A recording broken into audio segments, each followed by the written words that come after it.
मुझे आइडिया भी नहीं था सिविल सर्विसेज क्या होता है। मुझे ये भी नहीं पता था कि कोचिंग कौन सी ज्वाइन करनी है। क्या स्ट्रैटेजी एक फॉलो करनी चाहिए एक स्टूडेंट को? हिंदी पेपर होता है मेंस में, उसमें मैं 2 नंबर से रह गया था। कौन सा कंटेंट था जो आपको नहीं पढ़ना चाहिए था? 1.5-2 घंटे बाद मैं सेम ही चीज़ें लिखने लग गया हूँ सारी जगह। तो सर आपने आंसर राइटिंग को कैसे अप्रोच किया था? मेरे मेंस के पेपर भी चेक नहीं हुए सर, सो वो काफ़ी डिसहार्टनिंग था इनिशियली। वर्क लाइफ बैलेंस जो होता है वो मिथ है। My mom was diagnosed with cancer. So that set everything in perspective. कि life is much bigger than this exam. This is a marathon. You cannot finish it in 1 month. Hello students, कैसे हैं आप सभी? तो देखिए, UPSC civil services की तैयारी में एक सबसे इंपॉर्टेंट चीज़ है कि आपको एक्सपीरियंस लर्न करना ज़रूरी है।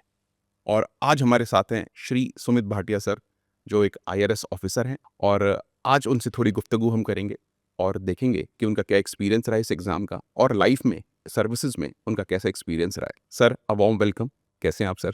मैं बहुत बढ़िया हूँ। Thank you Rohan for having me. मेरा सौभाग्य है कि मैं आपके चैनल पे आ पाया हूँ और आपके व्यूअर्स से बात कर पाऊँगा। Thank you again for having me. मेरा फर्स्ट आपसे क्वेश्चन ये रहेगा कि आपको किस चीज़ ने प्रेरित किया यूपीएससी सिविल सर्विसेज के लिए, और आपकी बेसिक जर्नी कैसी रही? आपने कैसे स्टार्ट किया? कहाँ से आपने सोचा?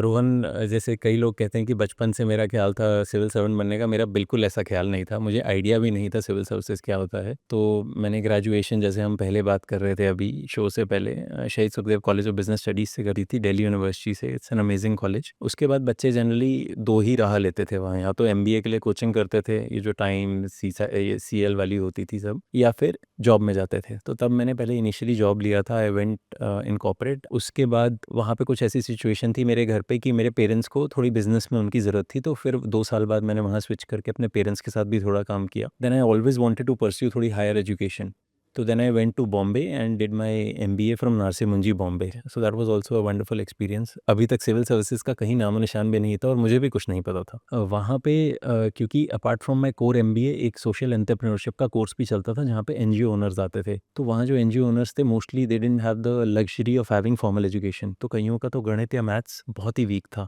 एंड एज यू नो यार, maths is required everywhere in every field in your life. तो हम लोग एक्स्ट्रा ट्यूटोरियल्स देने जाते थे, me and a friend of mine, Janmin Shah. तो वो लेते-लेते मैं इतना इम्प्रेस हुआ था उनसे कि मैंने आफ्टर सेकंड ईयर अपना, जो मेरे को प्लेसमेंट मिली थी, उससे ऑप्ट आउट होके I was working in an NGO in Dharavi as a volunteer. तो वो 7-8 महीने मुझे बहुत मज़ा आया and there I met a civil servant. फिर मेरी आँखें खुली कि यार एक्चुअली ये भी फ़ील्ड होती है। So I came back and then I started preparing for it and the rest is history. Sir, आपने जैसे बताया कि आपके जो फैमिली बैकग्राउंड है वो बिज़नेस रहा है। तो आई थिंक जो बिज़नेस फैमिलीज़ होती हैं उसमें एक एंटरप्रेन्योरशिप का थोड़ा-सा एक स्ट्रीक रहती है। तो सर आपने और आज के टाइम पर जो यूथ है हमारा, हुँ। वो भी काफ़ी ज़्यादा एंटरप्रेन्योरशिप की तरफ इंक्लाइंड है। आपको कभी लगा कि आपको एंटरप्रेन्योरशिप में जाना चाहिए, या फिर मैं एक्चुअली वो बचपन से ही वही काम अपने पेरेंट्स के साथ कर रहा था। मैंने वो काम भी करके देखा है, डेफ़िनेटली वो बहुत इंटरेस्टिंग है। बट जैसे मैंने कहा कि जब मैंने सिविल सर्विसेज़ के बारे में जाना, एट द एंड तो एक तो आपको सर्व करने का भी मौका मिलता है, दूसरा आपको सेल्फ ग्रोथ का भी काफ़ी मौका मिलता है और इतने डाइवर्स एरिया में आपको काम करने का मौका मिलता है। तो मुझे ये बहुत एक्साइटिंग लगा, thus I took a deep dive into civil services. तो स्टूडेंट्स, मैं जानता हूँ कि आप लोग वेट कर रहे हैं कि सर बताएँगे यूपीएससी की प्रिपरेशन का। तो चलिए उसके बारे में बात करते हैं। तो सर, जब आपने अपनी यूपीएससी की प्रिपरेशन स्टार्ट करी, तो आपका एक तो जर्नी कैसी रही? कितने आपने अटेम्प्ट दिए? आपकी जो रैंक्स रही, आपने ऑप्शनल किस तरीके से चूज़ किया अपना? और साथ ही साथ सर आपने यूनिक क्या किया? आपको क्या लगता है? जैसे रोहन आप आए होगे, आपने भी तैयारी करी, मुझे एक्चुअली बिल्कुल आइडिया नहीं था। तो मैं पहले एक लाइब्रेरी में पहुंचा ब्रिटिश काउंसिल में। मुझे ये भी नहीं पता था कि कोचिंग कौन सी ज्वाइन करनी है। फिर धीरे-धीरे जब मैंने वहाँ स्टडी करा तो फिर मुझे रियलाइज़ हुआ कि मतलब गाइडेंस कितना इम्पोर्टेंट है। जी। क्योंकि मैं तो सब कुछ ऐसे ही पढ़ता रहता था जो वो बताते थे। बट पहले अटेम्प्ट में जो कंपल्सरी हिंदी पेपर होता है मेंस में, उसमें मैं 2 नंबर से रह गया था। तो उसके रहते हुए मेरे मेंस के पेपर भी चेक नहीं हुए सर। सो वो काफ़ी डिसहार्टनिंग था इनिशियली। तो बट आई रिमेंबर ये 13 अप्रैल को आई थिंक रिज़ल्ट आया था, 13 में 2013 में। बट 16 अप्रैल 2013 को my mom was diagnosed with cancer. तो that set everything in perspective कि life is much bigger than this exam. तो उसके बाद से फिर मैंने इस एग्ज़ाम को एक एग्ज़ाम की तरह ही देखा। It was not, I didn't make it any how. मैं अपना डेडिकेटेड आवर्स देता था उसको, but I didn't make it कि ये नहीं होगा तो मैं और क्या होगा। मेरे को लगता था life is much more bigger than that. तैयारी के लिए मैंने ऑप्शनल कैसे चूज़ करा, क्योंकि मेरा कॉमर्स बैकग्राउंड था, तो मैंने कॉमर्स और मैनेजमेंट दोनों को देखा, दोनों की स्टडी करी कि मैं कौन सा ऑप्शनल लूँ। जब मैंने पहला अटेम्प्ट लिखा था तो 2 ऑप्शनल होते थे, तो मैंने एक कॉमर्स रखा था, एक पबैड रखा था। पबैड इसलिए रखा था क्योंकि उसकी कोचिंग ईज़िली अवेलेबल थी। So now there are 2 schools of thoughts. कुछ लोग वो ऑप्शनल लेते हैं जिसकी कोचिंग ईज़िली अवेलेबल हो, कुछ लोग वो ऑप्शनल लेते हैं जिनका वो बैकग्राउंड हो और वो बहुत स्केर्स ऑप्शनल हो ताकि स्कोरिंग हाई आ सके। उसमें बिल्कुल एक्सट्रीम स्कोरिंग आती है, या तो बिल्कुल लो स्कोरिंग आएगी या बिल्कुल हाई स्कोरिंग आएगी। किसी के 100 भी आ सकते हैं, किसी के 350 400 भी आ सकते हैं। और कुछ ऑप्शनल हैं जैसे पब-एड हो गया, पॉल साइंस हो गया, ज्योग्राफी, हिस्ट्री हो गया, जिसमें मैक्सिमम लोगों का एवरेज स्कोर आएगा, बहुत ही कम लोगों का हाई स्कोर आएगा। तो मैंने इसको वे डाउन करा, तो पहले अटेम्प्ट में 2 ऑप्शनल्स थे, तो एक मैंने पब-एड रखा क्योंकि मुझे लगा कि पब-एड का मेरे को जीएस में भी मदद मिलेगी। सेकंड ऑप्शनल मैंने कॉमर्स रखा क्योंकि मैंने बैचलर ऑफ बिज़नेस स्टडीज़ भी फाइनेंस में करी थी, तो मैंने कॉस्ट अकाउंटिंग, मैनेजमेंट अकाउंटिंग ये सब पढ़ा हुआ था, इंजीनियरिंग बैक्स, और मैंने एमबीए भी फाइनेंस में करा था। तो मुझे लगा ये बैकग्राउंड मेरी मदद करेगा कोई भी यूनिक क्वेश्चन को अटेम्प्ट करने में, क्योंकि जब आपके पास 5 साल की बैकग्राउंड नॉलेज होगी, तो कोई जैसे एक सिक्सर या गूगली आएगी तो you can tackle it much better. तो ऐसे मैंने अपने दोनों ऑप्शनल चूज़ करे। तो सर मेरा एक और आपसे क्वेश्चन रहेगा कि अगर आज के समय पर स्टूडेंट को प्रिपरेशन करनी हो, तो आपके टाइम से आज के समय पर क्या आपको डिफरेंसेस दिखते हैं? और आज के टाइम पर क्या स्ट्रैटेजी एक फ़ॉलो करनी चाहिए एक स्टूडेंट को? जो मुझे मेजर डिफरेंस दिखता है वो अवेलेबिलिटी ऑफ मटेरियल का है। पहले हमारा सारा फिजिकल मटेरियल अवेलेबल होता था, अब सब कुछ ऑनलाइन मटेरियल अवेलेबल है एंड वीडियोस अवेलेबल है। अगर आपको पहले कुछ समझ नहीं आ रहा होता था तो आपको टीचर के पास जाना होता था। आज आपको कुछ समझ नहीं आ रहा है, आपको मोबाइल में 1 सेकंड टाइप करना है यूट्यूब पे, आई एम 100% श्योर उसका कुछ ना कुछ एक्सप्लेनेशन कोई ना कोई टीचर कहीं न कहीं दे ही रहा होगा। तो ये तो एक मेजर डिफरेंस हो गया इसमें। सेकेंडली मुझे लगता है जो एक चीज़ कॉमन है तब भी और अब भी, ये exam is more like a marathon मेरी अंडरस्टैंडिंग में। It is not like a 100 metre sprint जो आपने 1 महीना बहुत पढ़ लिया 12-12 घंटे और ख़त्म हो गया, नहीं। It is a marathon. अगर आप शुरू से शुरू कर रहे हैं तो जनरल स्टडीज़ का सारा सिलेबस, आपका ऑप्शनल का सिलेबस, आपके प्री के लिए पढ़ाई, वो धीरे-धीरे कंसिस्टेंटली आपकी एक नॉलेज डेवलप होगी, और आपका सबकॉन्शियस माइंड में जब नॉलेज आएगा तब जाके you will be able to perform better. तो वो आई थिंक तब भी सच था और अब भी सच है कि this is a marathon, you can not finish it in 1 month. बाकी आई थिंक चेंजेस में अगर मैं बोलूँ तो you don't have to come to Delhi specifically, you can be sitting in the remotest corner, north east में, south में, लद्दाख में, कहीं पे भी, and you can take all the classes. So I think truly अब एक पैन इंडिया एग्ज़ाम है ये। Anyone and anywhere can crack it, and it's a wonderful opportunity specially with technology. Sir 2013-14 से सिलेबस यूपीएससी का अभी तक change हुआ है, लगभग ऑलमोस्ट सिलेबस इज़ सेम, बस ऑप्शनल में थोड़ा एक एक सिंगल ऑप्शनल हो गया है एंड सीसैट जो पेपर था, उसको सिर्फ क्वालीफाइंग कर दिया है। तो सर आपने जीएस-1, जीएस-2, जीएस-3, जीएस-4 के लिए क्या-क्या रिसोर्सेज़ यूज़ किए थे? और आपको क्या लगा कि ये जो बुक मैंने पढ़ी इसमें मेरा टाइम वेस्ट हो गया? या फिर आपको ऐसा क्या लगा कि कौन-सा कंटेंट था जो आपको नहीं पढ़ना चाहिए था खास रूप से? क्योंकि मुझे लगता है कि आज के टाइम पर नॉलेज की अति हो चुकी है, कमी नहीं है। तो एग्री। इम्पोर्टेंट ये है कि हमें आइडेंटिफ़ाई करना है कि बेटर क्या चीज़ हमें पढ़नी है, अपना टाइम सेव करना है। इसके लिए मैं एक बहुत सिंपल ट्रिक बताता हूँ जो मुझे सही लगता है। आप जैसे एक तो सिलेबस आपके पास होना चाहिए, हर रोज़ आपको सिलेबस पढ़ना चाहिए। आप जो न्यूज़पेपर भी पढ़ते हो वो सिलेबस से लिंक्ड होना चाहिए, इन द सेंस कि अगर मैं न्यूज़ पढ़ रहा हूँ, जैसे मैंने ब्लिंकिट एम्बुलेंस वाली बात करी, तो वो मैं सिलेबस में कहाँ पे रोल ऑफ टेक से मैं कैसे पब्लिक सर्विस करना है उसमें फ़िट करूँगा।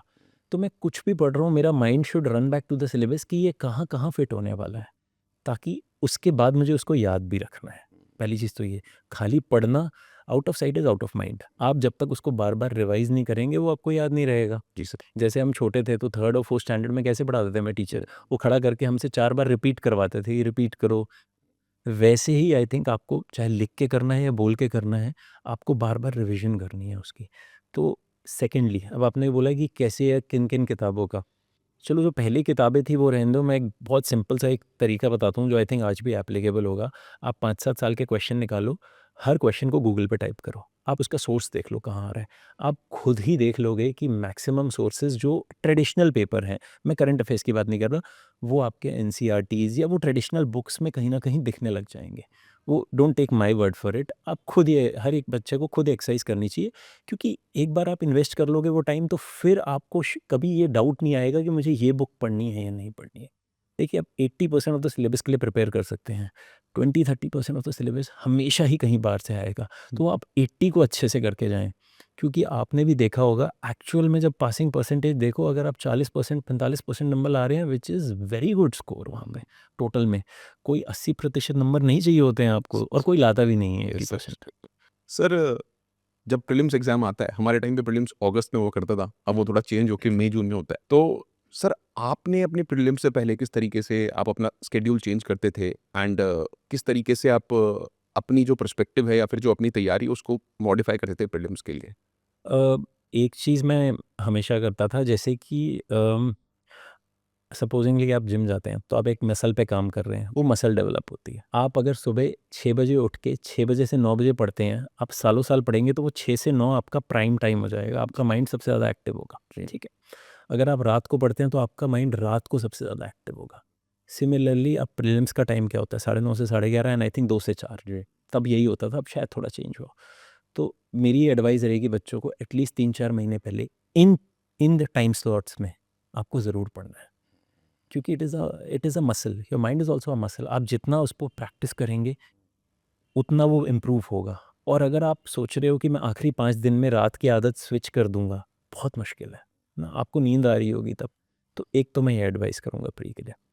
सिलेबस इज़ द सेम, आप मेंस की तैयारी करते हो तो वो भी हो जाएगा, करंट अफेयर्स अलग है, उसके लिए आप पढ़ लेते हो। सेकंड चीज़ मैं करूँगा, जो मॉक्स देते हैं बच्चे हैं, मॉक्स को लोग जनरली क्या देते हैं कि मेरे कितने नंबर आ रहे हैं मैं ये देख लूँ। नहीं, ये नहीं है, उसके 2-3 और पर्पस हैं। एक पर्पस ये है कि आप नोटिस करेंगे, जो आपने मॉक में गलती करी है, जब आप रिविज़न कर रहे हैं ना, वो ज़िंदगी में आप गलती नहीं करेंगे। और अगर आप वैसे पढ़ रहे थे, आपने कुछ गलती कर दी, वो आप गलती दोबारा कर सकते हैं, क्योंकि मॉक में जो आपका नंबर कटा है, आपको याद रहेगा कि मेरा यहाँ नंबर कटा था। तो एक तो मॉक देने के बाद जो आपकी गलतियाँ हैं, उसको definitely you have to work on it, ताकि एक तो ये हो गया। दूसरा, मॉक देने का मेरे को लगता है जो एक रीज़न होता है मेन, आपकी रेंज जानना। जैसे रोहन, आपकी शायद एक्यूरेसी बहुत अच्छी हो, आप खाली जीएस में 60 क्वेश्चन अटेम्प्ट करें, 56 ठीक करें, आपका जीएस का पेपर हो गया। मेरी ऐसी नहीं हो, तो मैं जैसे 95 अटेम्प्ट करता था, तो मेरी एक्यूरेसी इतनी अच्छी नहीं थी। तो हर एक बंदे को अपनी रेंज जानने की ज़रूरत है। आपने 20-10 मॉक दिए, तो आपको रियलाइज़ हो जाएगा, यार जब मैं कम कर रहा हूँ या जब मैं ज़्यादा कर रहा हूँ, तो मेरा स्कोर किस में ज़्यादा आ रहा है। आपको वो रेंज बहुत ज़रूरी है। हम जैसे पेपर कैसे देते हैं, हमने एक बार पूरा, क्योंकि जीएस का पेपर तो बहुत जल्दी गो थ्रू हो जाता है। या तो आपको आता है या नहीं आता है, कोई बनाने वाली बात तो है नहीं उसमें जनरली। तो सपोजिंगली 100 क्वेश्चन है, और आपको पता है कि आपकी रेंज 70 बेस्ट है, और फर्स्ट लेग में आपने 60 पूरे कर दिए, आपने मार्क भी कर दिए। अब जब 40 को आप दोबारा गो थ्रू करेंगे, तो उस 40 में से फिर 10 ही अटेम्प्ट करिएगा, मतलब just stay near your range. So probabilistically give yourself the best chance to clear that exam. तो I think everything is maths. अपना वो रेंज डिसाइड करें। उस पर ऐसा नहीं है कि अगर सपोजिंगली एग्ज़ाम बहुत सिंपल आया, आपको 100 के 100 आते हैं, फिर भी आप 70 करके आ रहे हैं। मतलब वो थोड़ा कॉमन सेंस के साथ उसको मैनेज करना है। जी सर। या सर, इसी तरह से आजकल काफ़ी डिस्कशंस ये चल रहे हैं कि आंसर राइटिंग जो है, तो आजकल बहुत ज़्यादा आंसर राइटिंग का स्टार्टिंग से ही क्रेज़ है, पहले हम इतनी करते नहीं थे। तो सर, आपने आंसर राइटिंग को कैसे अप्रोच किया था बेसिकली, और आपने कब से शुरू की थी? किस लेवल पर आकर आंसर राइटिंग आपने शुरू की थी? तो आंसर राइटिंग, क्योंकि जैसे पहले अटेम्प्ट में मैंने पब एड करा था, तो हमारे पवन सर थे, उन्होंने पब एड की जैसे हमें आंसर राइटिंग कराई थी ना, मैंने पूरे जीएस में वही आंसर राइटिंग रखी। बहुत सिंपल कॉन्सेप्ट था उनका। कोई भी क्वेश्चन आता था, वाई से शुरू करता था मैं, फिर व्हाट पे बात करता था कि किस चीज़ की बात हो रही है, उसको एक्सप्लेन करना है, ठीक है? हुँ। And how to make it better. ये एक सिंपल मैं स्ट्रैटेजी फॉलो करता था जनरली, ठीक है। सेकेंडली मैं ये करता था, it has to be a good mix of points and paragraphs.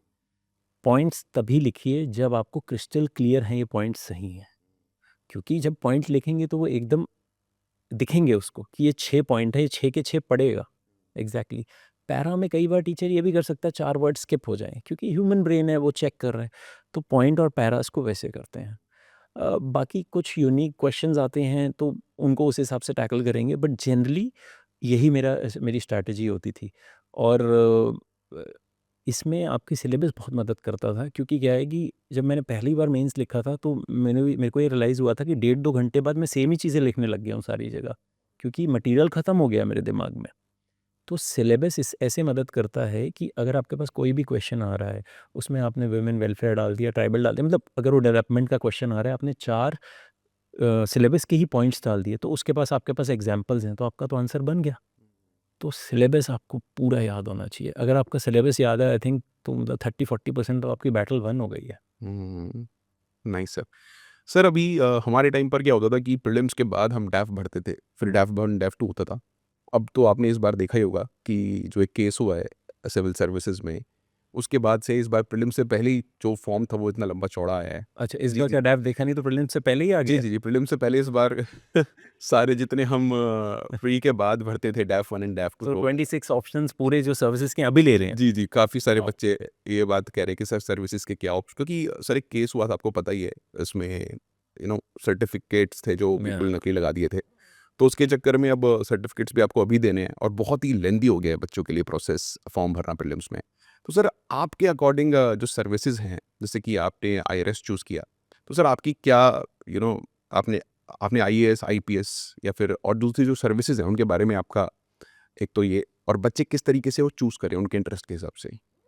जैसे आपने पहले पूछा था, चलो उसका मैं पहले ये जवाब देता हूँ, फिर इसको लिंक कर दूँगा। जैसे आप पूछ रहे थे ना कि कौन-कौन सी रैंक आई थी, तो उसके साथ मैं आपको सर्विस जी, का जी, जवाब जी। देता हूँ। तो फर्स्ट अटेम्प्ट में मैंने बताया नहीं हुआ था।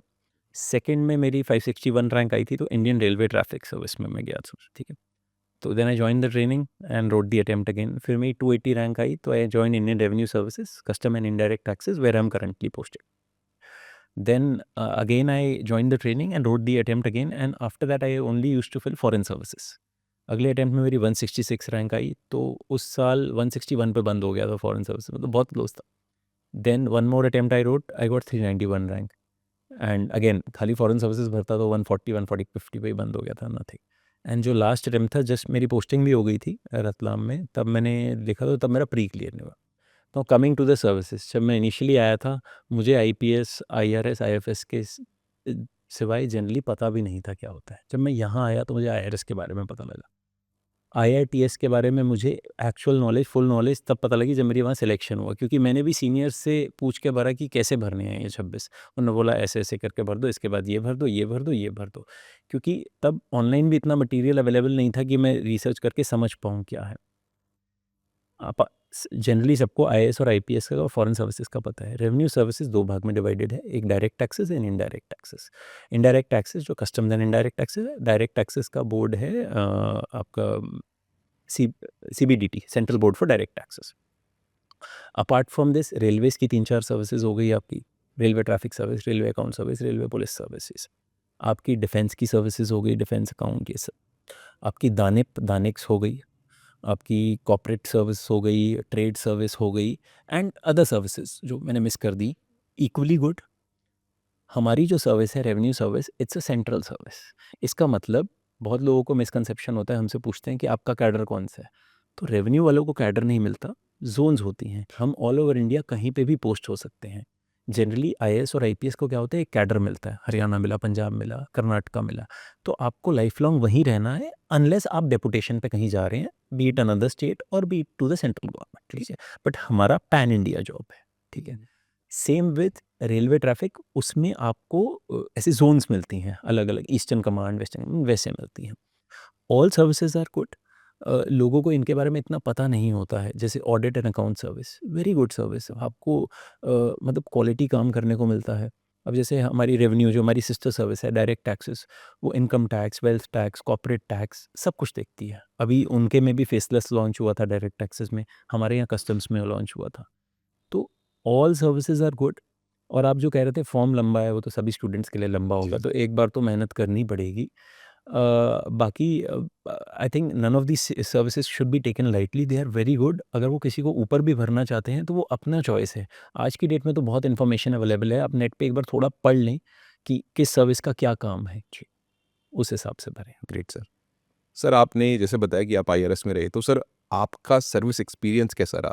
आपने आई थिंक जीएसटी भी उसी टाइम पे इम्प्लीमेंट हुआ होगा, तो वो एक्सपीरियंस आपका कैसा रहा? मैं इनिशियल पोस्टिंग मेरी रतलाम में थी अप्रैल में, एंड देन फिर जून में मैं नॉर्थ ब्लॉक आ गया था जीएसटी पॉलिसी विंग में 9 जून 2017 में, एंड 1 जुलाई को जीएसटी लॉन्च होने वाला था। अमेजिंग एक्सपीरियंस था वो 6-7 महीने, इतना हेक्टिक था बट इतना मज़ा आया, सारे रूल्स फॉर्म्स सब कुछ पढ़ना, कैसे एक पॉलिसी बनती है वो, हर जगह जाके प्रेजेंटेशन देना, आउटरीच प्रोग्राम्स करना, मतलब वो एक यूनिक एक्सपीरियंस था। After that I got transferred to customs, so I was in Tughlakabad import, and then finally 2023 में जो लास्ट पोस्टिंग थी where I am currently posted is GST intelligence in Gurgaon. Sir जैसा कि आपने बताया कि आपने आपका इतना लंबा करियर है और आज के टाइम पर एल वाले एंड इन्फोसिस वाले आपको पता ही है 70 to 90 आवर वर्क वीक की बात करते हैं, और एक मिसकंसेप्शन जो लगता है कि आज के टाइम पे लोगों में है कि सरकारी नौकरी है तो 9 to 5 है, वर्क लाइफ बैलेंस है, क्योंकि हमारे जो पेरेंट्स हैं वो भी ये कहते थे यार सरकारी नौकरी आप कर लो, 9 to 5 जॉब आपकी रहेगी, आप वर्क लाइफ अच्छे से बैलेंस कर पाएंगे। तो सर आपका इस पर्सपेक्टिव से क्या ख्याल है? जैसे मैं पॉलिसी विंग में आपको बताया 6-6 महीने हमारे को छुट्टी नहीं मिलती, और इवन अभी जब इंटेलिजेंस में है तो अगर कोई रेड्स चल रही हैं या केसेस चल रही हैं तो 48 आवर्स ऑन द ड्यूटी रह सकते हैं हम लोग। एंड आज के ज़माने में इवन जब हम कस्टम्स में थे तो सोशल मीडिया अकाउंटेबिलिटी इतनी हो गई है, अगर किसी का भी कंसाइनमेंट रुकता है they can tag higher authorities with the bill number and we are answerable even at the middle of the night. So no doubt आपको एक अथॉरिटी दी गई है बट उसके साथ अकाउंटेबिलिटी एंड रिस्पॉन्सिबिलिटी बहुत ज़्यादा है। मैंने एटलीस्ट अपनी सर्विस में, मैं 2015 बैच के हूँ, मैंने तो ये रिलैक्स्ड वर्क लाइफ देखी नहीं है इतनी, बट हाँ I try to keep myself sane, I love sports, so that keeps me sane. जब मुझे टाइम मिलता है मैं खेलता हूँ, बाकी अपनी फैमिली के साथ जब मौका मिलता है मैं टाइम स्पेंड करने की कोशिश करता हूँ। Definitely sir.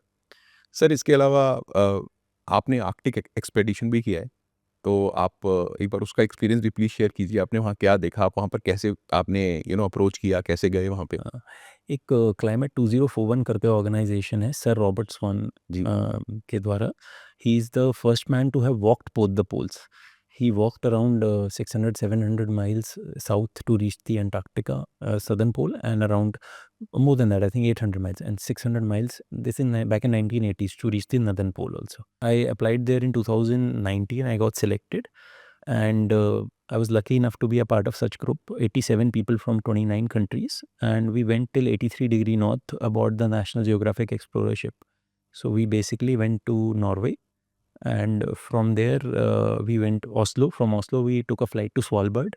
Svalbard is the World Seed Bank we used to study from, right? From there we boarded the National Geographic Explorer ship and we went in 83 degree north. वहाँ पे we saw a lot of wildlife, चाहे वो walrus हो, blue whale हो, hump whale हो, polar bears हो, arctic fox हो। Unfortunately at 83 degree north जहाँ पे कुछ भी नहीं है, we also saw some plastic. एक स्केरी पार्ट ये था कि जब रॉबर्ट स्वॉन ने वॉक करा था आर्कटिक पोल तो वो 600 माइल्स वॉक कर पाया था पोल रीच करने के लिए। आज वही अगर वॉक करने जाओ तो 350 माइल्स रह गया है, तो 250 माइल्स सर्कमफ्रेंस का जा चुका है। सर इसके अलावा like in IRS when you were, तो कोई फॉरेन ट्रैवल उसमें एक आपने इंडिया को कितना ट्रैवल किया? आपके ट्रैवल एक्सपीरियंस उस सर्विस के दौरान कैसा रहा? हाँ, तो जो हमारी ट्रेनिंग है उसमें पैन इंडिया होती है, not every state but mostly everything is covered. जैसे चाहे वो excise, service tax, GST, customs और जितनी भी सिस्टर एजेंसीज़ हैं। फॉर एग्जांपल कस्टम्स का काम चाहे navy, coast guard, ITBP, BSF सबके साथ पड़ सकता है, तो सबके साथ आपकी ट्रेनिंग होगी। जैसे आईटीबीपी की ट्रेनिंग हमारी लद्दाख में हुई थी, तो वी वेंट टिल डेमचोक, वहाँ पे 2 दिन रुके थे हम। नेवी की ट्रेनिंग हमारी चेन्नई में हुई थी। ऐसे ही हमारी एक्साइज़ की ट्रेनिंग नॉर्थ ईस्ट में हुई थी, कस्टम्स की ट्रेनिंग गुजरात में हुई थी, तो अलग-अलग। तो पैन इंडिया हम हर जगह घूमते हैं इसमें, वहाँ पे रुक के ट्रेनिंग करते हैं, एंड जब जाते हैं तो या वी डू गो अराउंड। अगर आप कहीं जाते हैं एरिया में तो आस-पास तो देख ही लेते हैं। We are blessed in that way. Abroad का हमारा एक लेके गए थे, हमारी ट्रेनिंग थी साइंसेस पीओ पेरिस में, एक ही ट्रेनिंग थी, दिस वाज़ क्लब। उसके बाद रॉटरडैम पोर्ट में थी एंड ब्रसेल्स में डब्ल्यूसीओ ऑर्गेनाइजेशन, वर्ल्ड कस्टम ऑर्गेनाइजेशन में। तो ये था हमारा एक उसको। Great sir, great. तो सर जो आईआरएस मतलब कुछ बच्चों को स्टूडेंट्स को ये भी एक डाउट है कि आईआरएस आईटी जो इनकम टैक्स होता है एंड जो आईआरएस कस्टम्स हैं, सर इन सर्विसेज के बीच में एक छोटा सा डिफरेंस जो इनका काम है। जो आईटी है वो डायरेक्ट टैक्सेस हैं, जो आपके इनकम टैक्स है जनरली, या कॉर्पोरेट टैक्स है या वेल्थ टैक्स है। इनडायरेक्ट टैक्सेस में एक तो आ गया आपका जीएसटी जो मेजर आ गया, एक्साइज, एंड देन आपका कस्टम्स। वो मेजर इसको आई थिंक डिफरेंशिएट करता है, क्योंकि customs give you an edge. आपको पोर्ट्स पे, आपको इनलैंड पोर्ट पे, आपको एयरपोर्ट पे पोस्टिंग मिल जाती है, आपको अलग अलग जगह जैसे पोस्टिंग मिलती है, बहुत एक यूनिक काम आ जाता है। वो एक इकोनॉमिक फ्रंटियर को भी गार्ड करता है। बाकी जैसे जीएसटी या डायरेक्ट टैक्सेस वो तो अंदर ही काम करते हैं देश के जनरली पूरा। तो मतलब मेरा पर्सनल इंटरेस्ट, मुझे कस्टम्स एंड इनडायरेक्ट टैक्सेस ज़्यादा एक्साइट करता था, क्योंकि at 280 rank I could have easily got direct taxes also, but I opted for indirect taxes. Great sir, great. Sir इसके अलावा जब एक कैंडिडेट प्रिपरेशन करता है तो उसको ये लगता है कि यार मैं प्रीलिम्स की तैयारी तो कर रहा हूँ, मेंस की भी कर रहा हूँ, बट अपनी पर्सनैलिटी को साथ साथ इंटरव्यू के लिए मैं कैसे इम्प्रूव कर सकता हूँ? तो आपने कुछ किया था सर? पर्सनालिटी इम्प्रूवमेंट के लिए आई थिंक जो नॉलेज हम ले रहे हैं, जी। पहली चीज़ तो वही है। तो एक जो न्यूज़पेपर है, बाकी you are defined by the company you keep, right? तो अगर आप, if you are the smartest man in the room, then you are in the wrong room. तो आपको तो फिर आपसे थोड़े से बेटर लोगों के पास ही बैठना पड़ेगा। जब आप उनसे डिस्कशंस करोगे किसी भी टॉपिक पे, चाहे वो आप चाय पे कर रहे हो, कुछ भी कर रहे हो, है ना? आप जैसे हम अभी बैठे पर डिस्कशंस कर रहे हो, तो मुझे आपसे सीखने को मिल रहा था, अच्छा ये भी है, ये भी है। तो आपको जब तक वो लर्निंग का एक जज़्बा चाहिए आपको, अगर उसी से आई थिंक आपकी पर्सनैलिटी इम्प्रूवमेंट भी होती रही। नॉलेज तो आप भर ही रहे हो अपने अंदर, ठीक? सर इसके साथ जैसे आपने अभी बताया कि इंटरव्यू के लिए जब आपको अपनी पर्सनैलिटी पे काम करना पड़ता है एंड जो नॉलेज अगर आप ले रहे हो तो सब सही है, बढ़िया है। लेकिन सर हम एक बार बन जाते हैं, हम सर्विसेज में आ जाते हैं, तो या फिर जब हम प्रिपरेशन भी कर रहे होते हैं अपनी यूपीएससी सिविल सर्विसेज की, तो आपको लगता है कि वर्क लाइफ बैलेंस जो होता है वो मिथ है, या फिर हमें वर्क लाइफ बैलेंस की तरफ पूरा काम को डेडिकेट करना चाहिए, या फिर अपने आप को हम किस तरीके से इमोशनली स्टेबल रख सकते हैं during preparation and even in services? Preparation के दौरान एक बहुत फ्रस्ट्रेटिंग दौर होता है, क्योंकि मंजिल दूर दिखती है। जी सर। जो सिलेबस है वो वास्ट है, anything and everything under the sun है, और आपको और लोगों के सिलेक्शन दिखते हैं। You being a human being, आपको कई बार लगता है अच्छा मेरा नहीं हुआ, वो उसका हो गया, मतलब कंपैरिजन में जीत रहे हो कई बार। तो it is tough, no doubt. तो I would recommend keep a hobby for sure. अपने फैमिली से कांस्टेंट टच में रहें, जो आपको इनकरेज कर रहे हो या जो भी आपको इनकरेज कर रहा हो। क्योंकि डिस्करेज करने वाले तो बहुत मिलेंगे मार्केट में कि नहीं नहीं आप ऐसे नहीं पढ़ रहे हो, ऐसा नहीं होगा। एंड कई बार बच्चे गलत कदम भी उठा लेते हैं। एक चीज़ तो ये है। दूसरा, फिजिकली थोड़ा सा काम अपने पे काम करें, क्योंकि अगर हेल्दी बॉडी नहीं होगी तो फिर हेल्दी माइंड कैसे होगा? Seriously. चाहे वो वॉक करें, कुछ करें, just give half an hour to your body. क्योंकि पूरा दिन बैठ के पढ़ना, हमारी बॉडी ख़राब हो रही है, we are not built for that. Thirdly, मुझे लगता है कि ये बात याद रखनी चाहिए बच्चों को, मतलब अगर कुछ भी नहीं हुआ तो क्यों डरना? कुछ मतलब तजुर्बा तो हो ही जाएगा ना आपको। तो life doesn't end there. I know many people who are much much more successful after not clearing civil services, be it in the real estate industry और बी इट इन्फ्लुएंसर्स। मतलब आप, that is not the end. वो knowledge आपने, अगर आपने genuinely पढ़ाई करी है, तो आपको खाली वो नॉलेज नहीं मिल रही है, आपको एक इमोशनल फाइट करने का वो भी मिल रहा है कि कैसे गिरते हैं, उठते हैं, फिर आगे बढ़ते हैं। क्योंकि यूपीएससी आपको ये सब कुछ सिखाता है।